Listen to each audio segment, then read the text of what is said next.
Okay.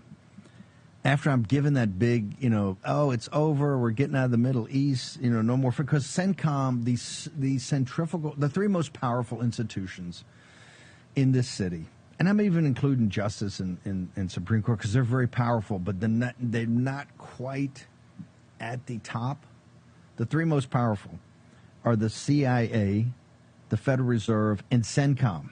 CENTCOM has a gravitational pull that even Obama couldn't pivot away. Even President Trump, who did an amazing job in the first term, very tough, and right now they got it. Even as we were speaking, and I'm saying, hey, it's over, President Trump, it's total obliteration, done. He's even going to let the mullahs get some cash. He's moving on. He's sending out true socialist support. Even as it just comes across, breaking news. U.S. intelligence believes Pakistan is developing a nuclear-armed ICBM capable of reaching the United States. This is Pakistan that President Trump just had the chief of staff of the army and nominated President Trump for the Nobel Prize, right? Officially nominated for the Nobel Prize. Here's my point. Pakistan has had, 181 nuclear weapons. He had Dr. Khan, who actually spread it, I think, to North Korea. And these guys, people said this is how people in the Middle East have gotten nuclear weapons, etc. That's not the point of this. The point of this is another MacGuffin. And I'm not saying they can't develop ICBMs.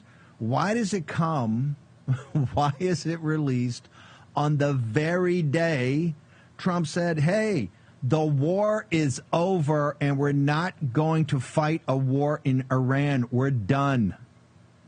We're done. This is the deep state. This is the arms manufacturers. This is the madness that drives this town. And if we don't break it, and we don't break it now, it's never going to stop. And it shouldn't be lost on you. Netanyahu has always said, and we'll pull up the clips this afternoon, after Iran, Pakistan is going to be a problem. Pakistan is going to be a problem. It's insanity. And they will not stop until we force it to stop.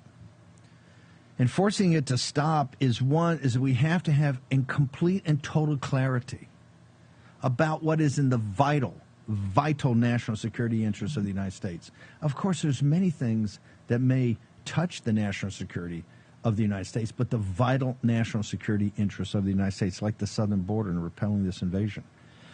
This is why we argue for years. Fox and remember Kiev Levin, he was Kiev Levin at that time. Zelensky's Churchill. Remember how Fox, Zelensky, Churchill had all their little Ukrainian flags and they pushed that. Remember, same crowd pushing the Iran war, pushing Zelensky. He was a Churchill. He's Churchill.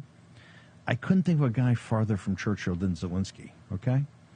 They're pushing that nonstop. Why? They want another forever war.